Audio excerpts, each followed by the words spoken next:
Madam Chair. And I want to start by saying I think it's pretty ironic that the last time that Meta was here, Mr. Chan was unable to tell me how much ad revenue Facebook derived in Canada, but somehow today was able to extrapolate how much value Facebook offered publishers for links that publishers, had Facebook send them to. So basically, I'm going to ask a number of questions. If I ask a yes or no question, I expect a yes or no answer, please. Last week, Facebook said they were disappointed that they weren't invited to come to committee. Mr. Dinsdale, did Facebook ever contact the chair of this committee or the clerk of this committee asking to appear? I'm not aware of the intricacies of that. That would not be an answer. Yesterday I checked with the clerk. The answer was no.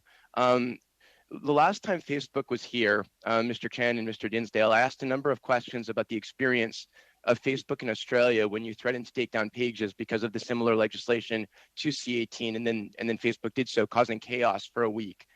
You said at the time that you could not answer. You did not know what would happen in Australia. As a result, this committee summoned Mark Zuckerberg, your CEO, who could have answered the questions, and he ignored the committee's summons. Given that last week Mr. Dinsdale made the same threat to Canada about shutting down pages, and Mr. Chan did the same in his testimony today, I certainly hope you're both able now to speak to the Australian experience. So various whistleblowers have stated that in order to plan for the Australian shutdown, they required multiple staff members to preemptively sign special NDAs. Mr. Dinsdale, do you normally require staff members at Facebook to plan to sign NDAs for major Facebook events? Again, sir, that is not a part of the business that I am that familiar with. I would not be able to speak to that specific question. Were you or Mr. Chan asked to sign an NDA to plan for an eventual takedown in Canada? I would say, sir, that we are here to try to engage in the substance of the bill in the spirit of cooperation, and to express simply that if the legislation passes as it is proposed, we may be forced to consider whether or not we would take that action. But I asked you a specific question. Oh, Mr. Housefather. Mr. Chan, the question is to Mr. Dinsdale. Mr. Dinsdale, the question was to Mr. Dinsdale. Mr. Dinsdale, did you or anyone that you know of, were you asked to sign a specific NDA to plan for a shutdown in Canada?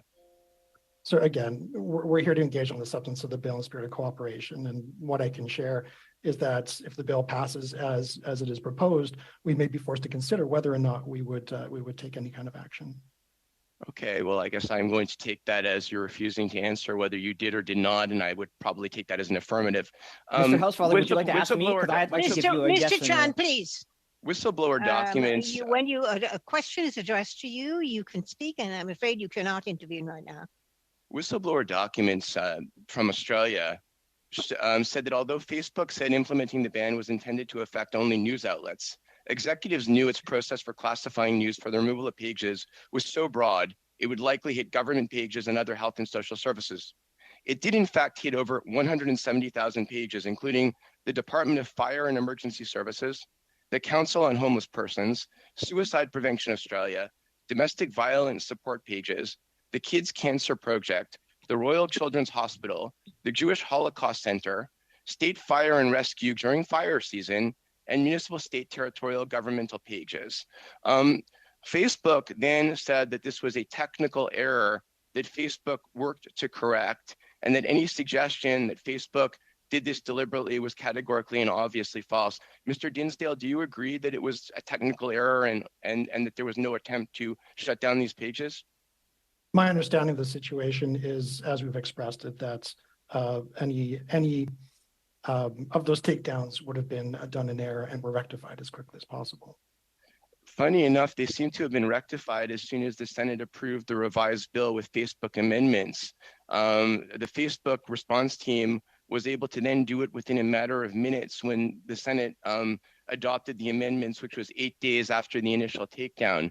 Can you explain, Mr. Dinsdale, why there was such a discrepancy, how these pages somehow couldn't get restored in a timely way, but then suddenly, when the Senate approved the new revised bill that Facebook had renegotiated, then the pages were magically restored?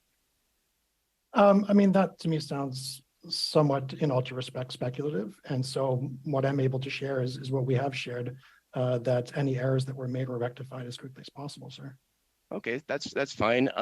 But what we've understood again from whistleblowers is that Facebook did not use a standard canary process to text this algorithm precision and identify, prevent overblocking before an action. And despite clear notice that the lockdown was affecting far more sites than publicly acknowledged, which would normally have triggered a pause or a rollback, senior executives ordered the full rollout to take effect within hours. So how then do we trust the fact that this was a technical error? And can I ask, did you do a postmortem in Australia? And can you assure us that the same situation won't reproduce itself in Canada? 30 seconds for an answer, Mr. Dinsdale. Thank you, Dr. Fry. Sir, I think that what I can share is that, again, if the bill passes as it is proposed and we are forced to consider this option, that we would try to do it in as much consultation and transparency as is possible. What that means, I certainly am not in a position to elaborate, but I can certainly reiterate that any mistakes that were done in Australia were exactly that, mistakes.